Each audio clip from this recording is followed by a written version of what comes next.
మంచిది, ప్రార్థన చేసుకుందాం, దేవుని వాక్యాన్ని విందాం. పరిశుద్ధుడైన మా తండ్రి, నీకు వందనాలు స్తోత్రాలు చెల్లించుకుంటున్నామయ్యా. ఇంతవరకు మా ఎడల మీరు కృప చూపించారు అయ్యా. నీ వాక్యం వచ్చాక కూడా మీరు మాతో మాట్లాడండి. పాటల ద్వారా మీరు మహిమ పొందారు. వాక్యం వచ్చేతనైనా మీరు మాతో ఉండి మాట్లాడమని ప్రార్థన చేసుకుంటున్నామయ్యా. ఈరోజు నీ సన్నిధానంలోకి వచ్చి మేము అడుగుచున్నవన్నీ పొందుకునేటట్టుగా మీరు మా ఎడల కృప చూపించారు. మీకే స్తోత్రాలు వందనాలు చెల్లించుకుంటున్నాం అయ్యా. వాక్యము ప్రవహిస్తూ ఉండగా మీ ఆత్మచేత మీరు నిలువ పెట్టి మీరు మాట్లాడండి. వినగలిగిన చెవిని, గ్రహించగలిగిన మనస్సు బిడ్డలందరికీ మీరు అనుగ్రహించమని ప్రార్థన చేసుకుంటూ, వాక్యము ధారాళంగా రాకుండా అడ్డుపడుతున్న ప్రతి చీకటిని యేసుక్రీస్తు వారి నామములో బంధిస్తూ ఉన్నాము తండ్రి. మీరే మాట్లాడి మహిమ తెచ్చుకొని, వినగలిగిన చెవి, గ్రహించగలిగిన మనసు బిడ్డలందరికీ మీరు అనుగ్రహించమని, వాక్యానుసారంగా నేను బిడ్డలందరూ నడుచుకోవటానికి మీరు సిద్ధపరిచి మీరు మహిమ తెచ్చుకోండి. యేసుక్రీస్తు వారి నామములో ప్రార్థన చేసి అడిగి వేడుకుంటున్నాము తండ్రి, ఆమేన్. మన రక్షకుడును యేసుక్రీస్తు వారి నామములో అందరికీ వందనాలు. దేవుని వాక్యములో నుంచి బైబిల్ గ్రంథంలో ఒక విషయాన్ని మనం చదువుతున్నాం. హెజ్కేలు గ్రంథము 2వ అధ్యాయము మరి 1 నుంచి 3 వచనాలని మనం చదువుకున్నాం. బైబిల్ గ్రంథములో హెజ్కేలు గ్రంథము మంచిది. హెజ్కేలు గ్రంథము 2వ అధ్యాయం 1వ వచనం, 2వ వచనం, 3వ వచనం చదువుకున్నాం. నరపుత్రుడా, నీవు చక్కగా నిలువబడము, నేను నీతో మాట్లాడవలని ఆయన నాతో మాట్లాడినప్పుడు ఆత్మ నాలోనికి వచ్చి నన్ను నిలువ పెట్టెను. అప్పుడు నాతో మాట్లాడేవాడు స్వరం ఇంటిని. ఆయన నాతో ఇట్లా, నేను నరపుత్రుడా, నా మీద తిరుగుబాటు చేసిన జనుల యొద్దకు, ఇశ్రాయేలు యొద్దకు నిన్ను పంపుచున్నాను.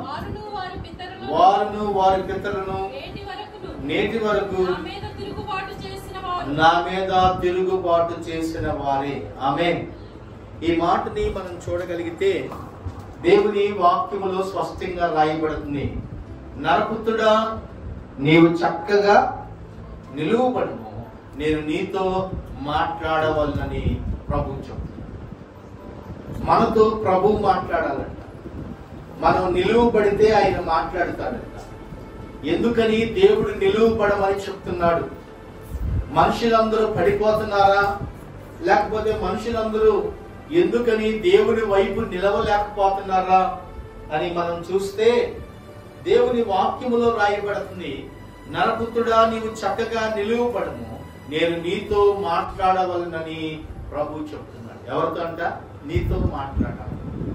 చూద్దాం బైబిల్ గ్రంథంలో 3వ అధ్యాయంలోని, అదే అధ్యాయము హెజ్కేలు గ్రంథము 3వ అధ్యాయము 22వ వచనం, 23, 24. అప్పుడు అక్కడ యెహోవా హస్తము నా మీదకు వచ్చి, నీవు లేచి మైదానం భూమికి వెళ్ళము, అక్కడ నేను నీతో మాట్లాడదునని ఆయన నాకు సెలవిచ్చును. నేను లేచి మైదానపు భూమికి వెళ్ళగా కెబారు నది దగ్గర యెహోవా ప్రభావము నాకు ప్రత్యక్షమైనది. ఆయన ప్రభావము నిలువబడి నాకు ప్రత్యక్షమాయెను. నేను నేలను సాగిలపడగా ఆత్మ నాలో ప్రవేశించి ఏదన్నా నన్ను చక్కగా నిలువబెట్టెను. ఈ ఆత్మ ఏంటంటే మనల్ని, ఆ ఆత్మ మన లోనికి వచ్చి మనల్ని చక్కగా నిలువబెట్టిందంట దేవుని ఆత్మ. ఈ రోజుల్లో దేవుని ఆత్మ మనలోకి రావాలి అంటే మనము ఆయన యందు నిలిచి ఉండాలి. ఎవరైతే ఆయన యందు నిలిచి ఉంటారో వారి లోనికి దేవుని ఆత్మ వచ్చిందంట. ఆ ఆత్మ ఏం చేసిందంటే మనల్ని సర్వ సత్యములోనికి నడిపించటానికి నిలువు పెట్టిందంట. చూద్దాం బైబిల్ గ్రంథంలో మనం నిలువబడ్డాం. దేవుని కొరకు నిలువబడ్డప్పుడు ఎప్పుడు నిలువబడ్డ మనము పడిపోకుండా చూసుకోవాలి. బైబిల్ అదే చెప్తుంది. ఒకసారి మనం చూద్దాం బైబిల్ గ్రంథం. అక్కడ యెహోవా హస్తము నా మీదకి వచ్చి నీవు లేచి మైదానం భూమి మీదకి వెళ్ళుము, నేను నీతో మాట్లాడుతానని ఆయన నాకు సెలవిచ్చెను. ఎవరితో మాట్లాడతాడంట? మనందరితో దేవుడు మాట్లాడతాడు. ఎలా మాట్లాడతాడంటే ఆయన యందు మనం నిలిచి ఉంటే అంట. ఎవరి యందు? ఆయన యందు మనం నిలిచి ఉంటే ఆయన మనతో చక్కగా మాట్లాడుతూ ఉంటాడు.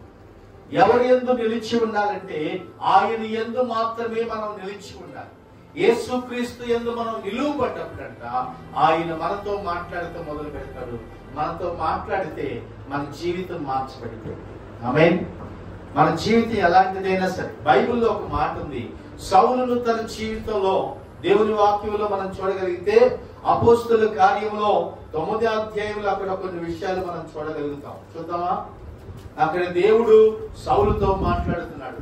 సౌలా సౌలా నీ వేళ నన్ను హింసించుచున్నావని అక్కడ ప్రభు మాట్లాడుతున్న విషయాలు మనం చూద్దాం. అతడు 9వ అధ్యాయం 3వ వచనం.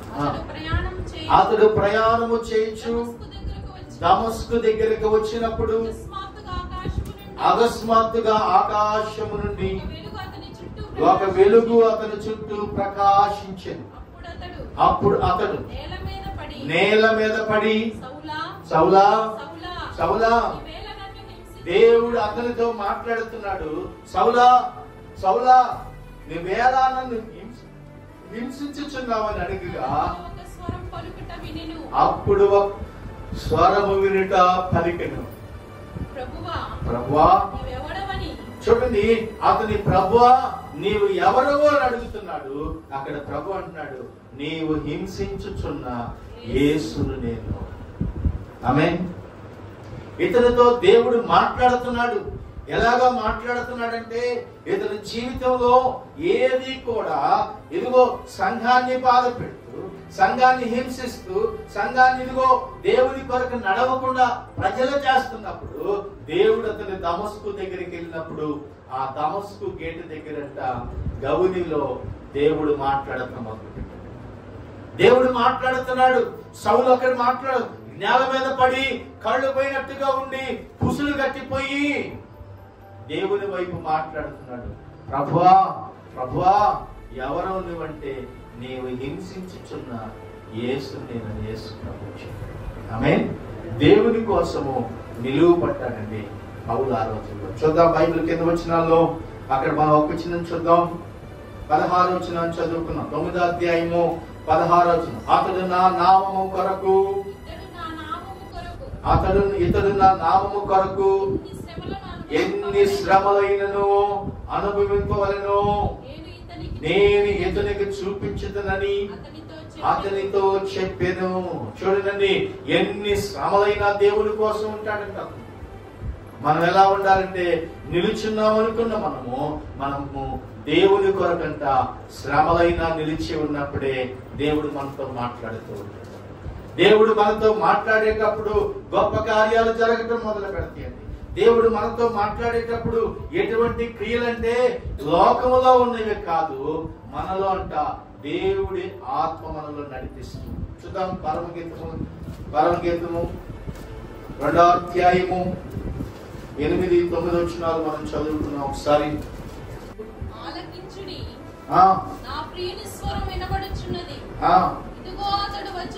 ఇదిగో అతడు వచ్చుచున్నాడు,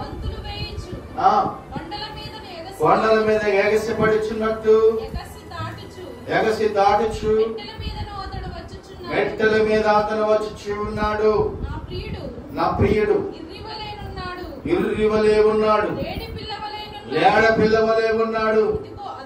ఇదిగో మన గోడకు వెలిగా అతను నిలిచి ఉన్నాడు, కిటికీ గుండా చూచుచూ ఉన్నాడు. ఆ కిటికీకి అంతకుండా ఏం చేస్తున్నాడంట?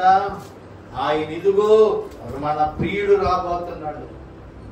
అక్కడ పరమగీతంలో మనం చూస్తే అక్కడ అడుగుతున్నారంట, నీ ప్రియుడు ఎటువంటి వాడు అని అడిగితే అక్కడ చదువుతుందంట. ఏం చదువుతుంది? నా ప్రియుడు ఏదంట, నా ప్రియుడు స్వరం వినబడుచున్నది, ఇదిగో అతడు వచ్చుచూ ఉన్నాడు. ఎవరంటే ఇతను పరలోకపు సంబంధమైన ప్రియుడు. ఈ ప్రియుడంట రాబోతున్నాడు. మనం నిలుచుని ఉన్నాము, మన ప్రియుడు స్వరం వినాలని ప్రభు వాక్యం చెప్తుంది. సంఘము పెళ్లి కుమార్తెగా సిద్ధపడాలి. సంఘము పెళ్లి కుమార్తెగా సిద్ధపడినప్పుడు ఆ ప్రియుడు స్వరం వినపడింది. ఆ ప్రియుడిని మనం చూసినప్పుడంట, ఆ ప్రియుడు స్వరం విన్నప్పుడంట మనం లేడి పిల్లల వలె ఏం చేస్తామంట? గంతులు వేయటం మొదలు పెడతామంట. 20వ అధ్యాయము 1 నుంచి 3 వచ్చిన. ఆ దినముల్లో హిజ్కియాకు మరణకరమైన రోగము కలగగా ఆమోజు కుమారుడును ప్రవక్త అయిన యెషయా అతని యొద్దకు వచ్చి, నీవు మరణమగుచున్నావు, బ్రతుకు గనక నీవు నీ ఇల్లును చక్కబెట్టుకొనుము, యెహోవా సెలవిచ్చుచున్నాడు. ఆమేన్. ఏదండి? యెహోవా సెలవిచ్చుచున్నాడని చెప్పగా అతడు తన ముఖమును గోడ తట్టు త్రిప్పుకొని, యెహోవా యథార్థ హృదయుడనై సత్యముతో నీ సన్నిధి నేను ఎట్లా నడుచుకుంటును, నీ దృష్టికి అనుకూలముగా సమస్తమును నేనెట్లు జరిగించితును, కృపతో నన్ను జ్ఞాపకము చేసుకోమని చెప్పెను. హిజ్కియా కన్నీళ్లు విడిచుచు ఏం చేశాడంట? యెహోవాకి ప్రార్థన చేసెను. హిజ్కియా దేవుని వైపు మరణకరమైన రోగం వచ్చింది. యెహోవా నీతో మాట్లాడుచున్నాడు, ఇదిగో నీవు మరణం అవబోతున్నావంట, నీ ఇంటిని చక్కబెట్టుకోమని ప్రవక్త వచ్చి తనతో చెప్పినప్పుడు తన యెహోవా మాటను విన్నాడంట. విని గోడ తట్టు తిరిగి తన ప్రార్థన చేయడం మొదలు పెట్టాడు. అయ్యా, నీ ఎదుట నేను ఎలాగ నడుచుకున్నాను, నీ ఎదుట నేను ఎలాగ జీవించాను, నీ ఎదుట నేను ఎలాగ ప్రవర్తించాను, నీ ఎదుట నేను ఎలాగ అయ్యా భక్తిగా నడుచుకున్నాను, నా భక్తి విషయమై నువ్వు చూసావు కదా నాయనని గోడ తట్టు తిరిగి కన్నీళ్లు విడిచి ప్రార్థన చేయటం మొదలు పెట్టాడు. దేవుడు అతని ప్రార్థన దేవుని సన్నిధిలో నిలువబడి, అతను దేవుని ఆత్మ చేత నిలువబడి, అతను దేవుని కొరకు నిలువబడంట ప్రార్థన చేయటం మొదలు పెట్టాడు. దేవుడు ఆ ప్రార్థన వినంట హిజ్కియా కంట 15 సంవత్సరముల ఆయుష్కాలాన్ని దేవుడు పొడిగించాడు. ఎన్ని సంవత్సరాలండి? 15 సంవత్సరాలు ఆయుష్కాలాన్ని పొడిగించడానికి గల కారణం ఏంటంటే తన ఎదుట యథార్థమైన భక్తితో ఉన్నాడు. దేవుని ఎదుట నిలువబడ్డప్పుడు తన మాటల విషయంలో, ప్రవర్తన విషయంలో, ప్రార్థన విషయంలో, భక్తి విషయంలో దేవుడు నన్ను చూస్తున్నాడని యథార్థత కలిగి ఆయన ఉండబట్టే ఆయన ప్రార్థన దేవుడు వెంటనే విన్నాడు. వెంటనే విని హిజ్కియా కంట ఆయుష్కాలాన్ని పొడిగించి మరలా అతనితో చెప్తున్నాడంట, నీవు కన్నీళ్లు విడిచట నేను చూసుకుని 5వ వచనం చివరి వారు, నీవు కన్నీళ్లు విడిచుట చూచుకుని నీ ప్రార్థన నేను అంగీకరించున్నాను, నేను నిన్ను బాగు చేసేదను. 3వ దినమున నీవు యెహోవా మందిరములోనికి ఎక్కిపోవుదువు. ఆమేన్. దేవుడు చెబుతున్నాడు, నేను నిన్ను బాగు చేస్తాను, నీవు కన్నీళ్ళతో విడిచిన ప్రార్థనను నేను విన్నానని దేవుడు అతనితో చెప్తున్నాడు. కన్నీటితో చేసిన ప్రార్థన, దేవుని సన్నిధిలో నిలువబడి చేయబడిన ప్రార్థన, దేవుని ఆత్మ అతనితో నడిపించబడుతూ ఉండగా అతనంట దేవుని కొరకు నమ్మకస్తుడిగా ఉండటం వల్లే అతని ప్రార్థన దేవుడి విన్నాడు. ఆమేన్. చదువుతారా? బైబిల్ గ్రంథంలో ఒక విషయాన్ని మనం చదువుకున్నాం. 2వ సమూయేలు గ్రంథము 17వ అధ్యాయం 23వ వచనాన్ని మనం చదువుకుంటే అక్కడ అహితోపేలని ఉంటాడు ఒక అతను. బైబిల్ చదువుతాం. 2వ సమూయేలు గ్రంథము 17వ అధ్యాయము 23వ వచనాన్ని చదువుకున్నాం.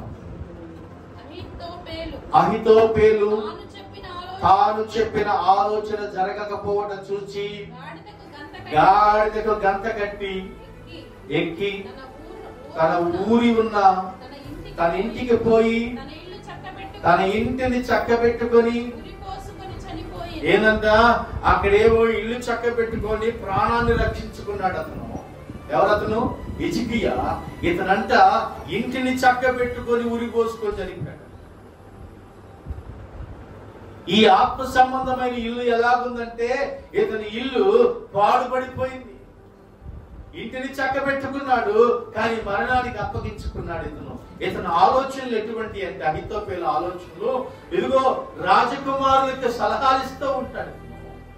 బహు చెడ్డ ఆలోచనలు కలిగించినటువంటి. అందుకే ఇతని జీవితంలో మనం చూస్తే అహితోపేలు తను చేసిన ఆలోచన జరగకపోవడం చూసి ఏదంట దావీదు ప్రార్థన చేశాడు, అయ్యా అహితోపేలు నా కుమారుడికి తప్పుడు సలహాలు ఇస్తున్నాడయ్యా, అతని ఆలోచనలన్నీ చెడగొట్టు ప్రభు అని దావీదు ప్రార్థన చేసినప్పుడంట దేవుడు అతని ప్రార్థన విని అహితోపేలు ఆలోచనలన్నిటిని దేవుడు అంట జరగకుండా చేశాడు. ఆ మాటలు మనం చదివితే జరగకుండా చూసినప్పుడు గాడిదకి గంతల గట్టి ఎక్కించి తన ఊరి ఉన్న తన ఇంటికి పోయి తన ఇంటిని చక్కబెట్టుకొని ఉరిపోసుకొని పోయిను. జనులు తన తండ్రి సమాధి వద్ద అతన్ని పాతి పెట్టిరి. చూడండి, ఇక్కడ దేవుని వాక్యములో రాయబడుతుంది అతని ఇంటిని చక్కబెట్టుకున్నాడు. ఏం పెట్టుకున్నాడంట? ఏం పెట్టుకున్నాడంట? ఇంటిని చక్కబెట్టుకున్నాడు. అయితే అతను మరణం అవుతున్నాడు. తను మరణించడానికి గల కారణం ఏంటంటే తన ఆలోచన సఫలము కాలేదు, చెప్పిన ఆలోచన అది పని చేయలేదని చెప్పేసి తన ఇంటిని చక్కబెట్టుకొని, హిజ్కియా ఏమో ఇల్లు చక్కబెట్టుకొని ఆయుష్కాలాన్ని పొడిగించుకున్నాడు. ఇతనేమో అహితోపేలేమో ఇంటిని చక్కబెట్టుకొని ఊరి పోసుకొని చనిపోతున్నాడు. ప్రైజ్ లార్డ్, హల్లెలూయా. చూద్దాం బైబిల్ గ్రంథంలో కొరింథీయులకు రాసిన మొదటి పత్రిక, కొరింథీయులకు రాసిన మొదటి పత్రిక 10వ అధ్యాయం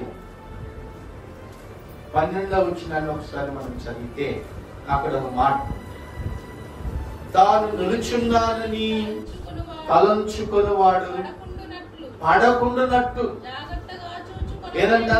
నేను భక్తిలో నుంచున్నాను, నేను భక్తిలో దేవుని కొరకు నిలుచున్నానని అనుకున్న ప్రతి ఒక్కరూ కూడా ఏం చేయాలంట?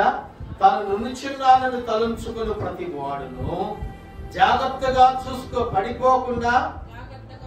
పడిపోకుండానట్టు జాగ్రత్తగా. ఇప్పుడు దేవుని సన్నిధిలో నుంచున్నాను అనుకున్న నీవు కూడా పడిపోకుండా జాగ్రత్తగా ఉన్నా. నా ప్రార్థన దేవుడు వింటున్నాడు, నా ప్రార్థన దేవుడు సన్నిధిలోకి చేరబడుతుంది.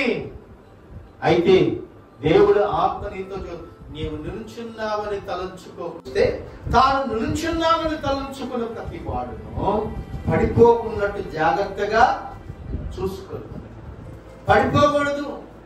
దేవుని సన్నిధిలో నుంచున్న మనం ఎలా ఉండాలంటే దేవుని కొరకు అంతవరకు నిలిచి ఉండాలి. ఆమేన్. అంతవరకు నిలిచి ఉన్న వారికి మాత్రమే జీవ కిరీటాన్ని ప్రభు ఇస్తారని వాగ్దానం చేశాడు. చూడండి, బైబిల్ గ్రంథంలో మనం ఒక విషయాన్ని మనం చదువుకుందాం. ఆదికాండము 17వ అధ్యాయము, ఆదికాండము 17వ అధ్యాయము 1వ వచనాన్ని చదువుకుందాం. అబ్రహాము 99 ఏండ్ల వాడై అయినప్పుడు యెహోవా అతనికి ప్రత్యక్షమైనప్పుడు, నేను సర్వశక్తి కలిగిన దేవుడును ఏదంట? నా సన్నిధిలో నడుచుచు. ఏదంట? దేవుని సన్నిధిలో నడుచుతూ నిందారహితుడివై ఉండుము.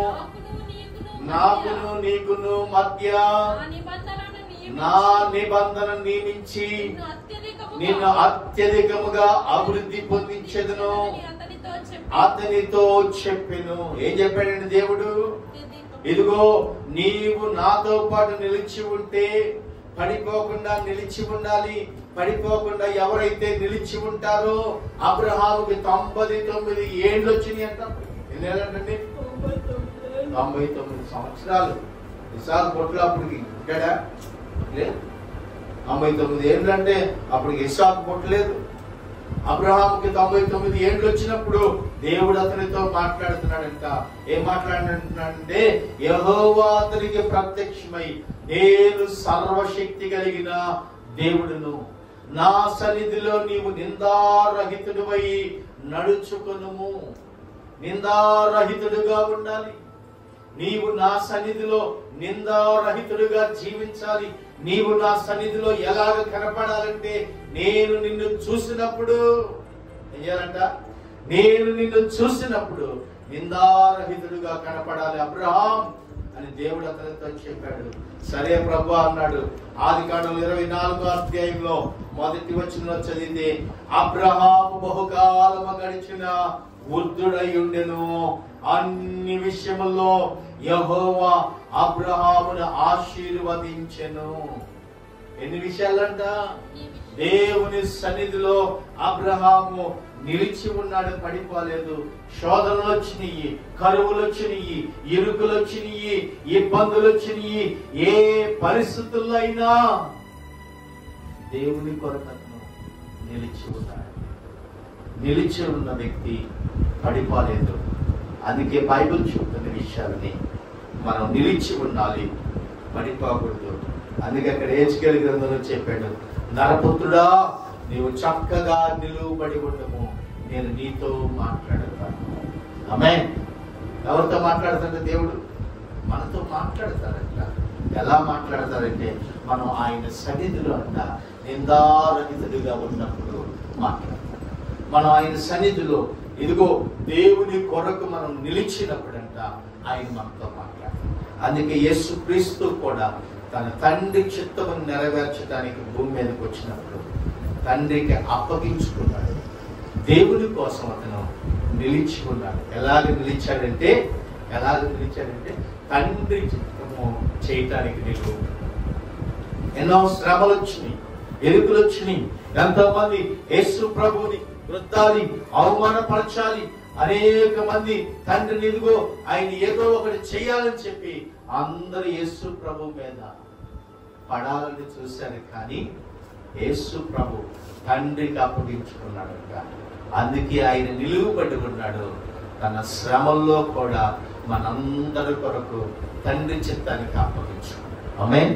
యేసుక్రీస్తు తండ్రి చిత్తానికి అప్పగించుకోవటం ద్వారా, యేసు ప్రభు తండ్రికి అప్పగించుకోవటం ద్వారా, ఏదంట తండ్రికి అప్పగించుకోవటం ద్వారా, తండ్రి చిత్తానికి లోబడి జీవించటం ద్వారా అక్కడ యేసయ్య మహిమపరచబడ్డాడు, తండ్రి మహిమపరచబడ్డాడు. దేవుని అపవాదికి సిగ్గు కలిగింది.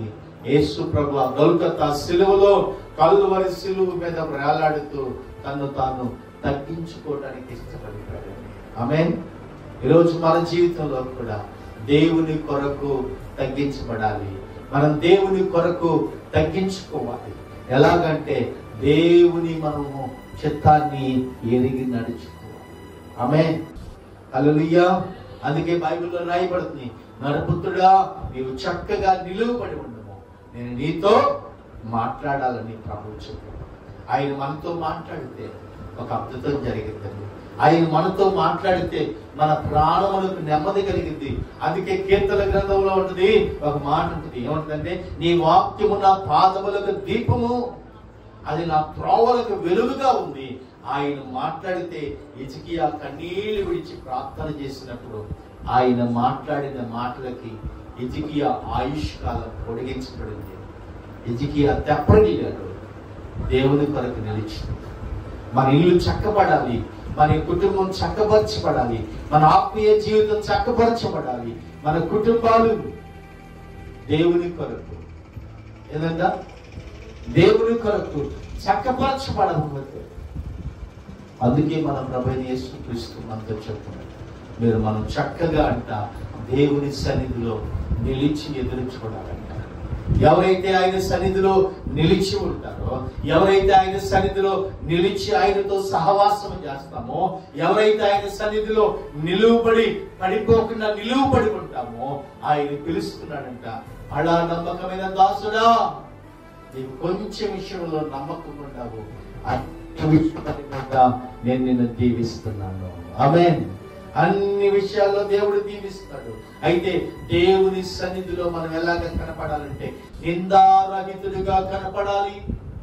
దేవుని సన్నిధిలో మనం ఎలాగా నిలిచి ఉండాలంటే నిందలేని వారిగా, మచ్చలేని వారిగా, దేవుని చిత్తాన్ని ఎరిగే వారిగా, దేవునికి అప్పగించుకునే వారిగా, దేవుని ఆత్మచేత నడిపించబడేటట్టుగా, అనేకులకు దీవెనకరంగా నీ జీవితం మార్చబడేటట్టుగా అలా ఉంటేనే దేవుడు నిన్ను దీవిస్తూ ఉంటాడు. ఆమేన్. అందుకే బైబిల్లో రాయబడుతుంది, నిలుచున్నాను అనుకున్న వాడు పడిపోకుండా ఏం చేయాలంట, జాగ్రత్త. ప్రభు సన్నిధిలో, ప్రభా మీరు నాతో కొన్ని విషయాలు మాట్లాడారు కదా నాయన, అయ్యా నా ఆత్మీయ జీవితం గురించి మాట్లాడారు కదా అయ్యా, నేను ఈ రోజు నిలుచున్నానని చెప్తున్నాను. ఈ సన్నిధిలో నేను నిలిచి ప్రార్థన చేసేటట్టుగా ప్రభా నన్ను మీరు నిలువ పెట్టమని అడుగుచున్నాను. ఇదిగో నరపుత్రుడా, నీవు చక్కగా నిలువబడవు, నేను నీతో కొన్ని విషయాలు మాట్లాడాలని చెప్తున్నావయ్యా. నాతో మీరు మాట్లాడండి, నాతో మీరు మాట్లాడండి ప్రభువా. నేను నీతో మాట్లాడినట్టుగా అయ్యా, నా కన్నీటి ప్రార్థన నీ సన్నిధికి చేరినట్టుగా, నా ఆకర్లు నువ్వు ఎరిగినట్టుగా, నా ప్రార్థనకు నువ్వు జవాబిచ్చేవాడవు. హిజ్కియా నీ సన్నిధిలో కన్నీళ్లు విడిచి ప్రార్థన చేశాడంట. నరపుత్రుడా, నువ్వు చక్కగా నిలువబడమని చెప్పాడు. నిలువబడ్డవాడు పడిపోకుండా జాగ్రత్తగా చూసుకోమని చెప్తున్నావు అయ్యా. ఈరోజునైనా మేము నీ సన్నిధిలో నిలిచి ఉండటానికి ఇచ్చిన కృపను బట్టి స్తోత్రాలు.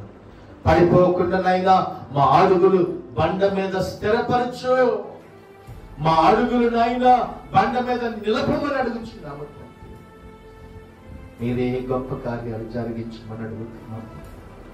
వాక్యము చేతనైనా మమ్మల్ని దిద్దండి, మాతో మీరుండి మాట్లాడమని ప్రార్థన చేసుకుంటున్నాం. అందరూ ఎవరికి వాళ్ళు ఒక నిమిషం ప్రార్థించండి, ఎవరికి వాళ్ళు ఒక నిమిషము ప్రార్థన చేసుకుందాం.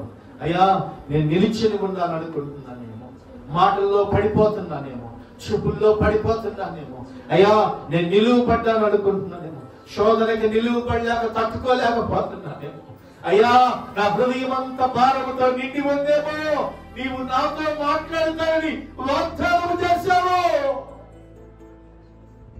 నా శ్రమలో నుంచి నన్ను విడిపించయ్యా, నా ఇరుకులో నుంచి నన్ను విడిపించు, నా రోగము బలహీనతల్లో నుంచి నన్ను విడిపించు. నేను నీ సన్నిధిలో నిలిచి ఉండాలి.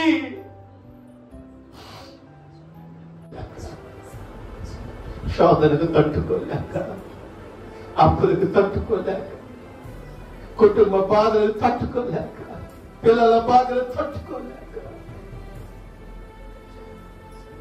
కృంగిపోయిన వేళల్లో నన్ను నిలువ పెడుతూ నన్ను మాతో మాట్లాడటము, నరపుత్రుడా నేను చక్కగా నిలువబడమని చెప్తున్నాను. నేను నీతో మాట్లాడతానని వాగ్దానము చేశావు. ఈరోజు ప్రార్థన చేసుకో, ప్రభు నీతో మాట్లాడుతా అన్నాడు. నిజముగా నీవు దేవుని సన్నిధికి మొరపొచ్చినప్పుడు, ఆయన సన్నిధిలో నీవు ప్రార్థన చేసినప్పుడు, నీ ప్రార్థనకు దేవుడు జవాబు ఖచ్చితంగా సమాధానమును కలుగజేయును గాక.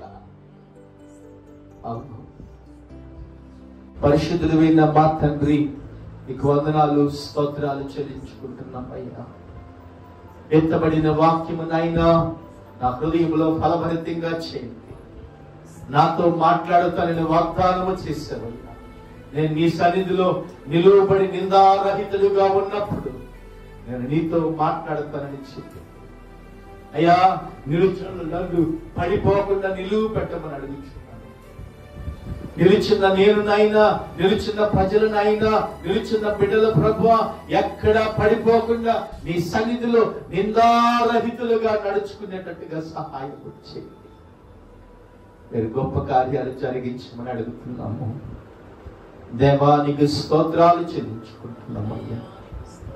ఈరోజు నీ సన్నిధిలోకి వచ్చి మేము ప్రార్థన చేస్తూ ఉండగా నీకు మాత్రమే మహిమ చెల్లించుకుంటూ యేసుక్రీస్తు వారి నామములో ప్రార్థించి అడిగి వేడుకుంటున్నాము తండ్రి, ఆమేన్. మన తండ్రి అయిన దేవుడి దీవెన, కుమారుడైన యేసుక్రీస్తు వారి కృప, పరిశుద్ధాత్మ దేవుని అనిలమైన సహవాసం సకల పరిశుద్ధులకు మనకు ఆయన కృపతోడై నడిపించును గాక. ఆమేన్. అందరికీ వందనాలు. ప్రభు మరి మిమ్మల్ని దీవించును గాక. అందరూ ప్రార్థన చేసి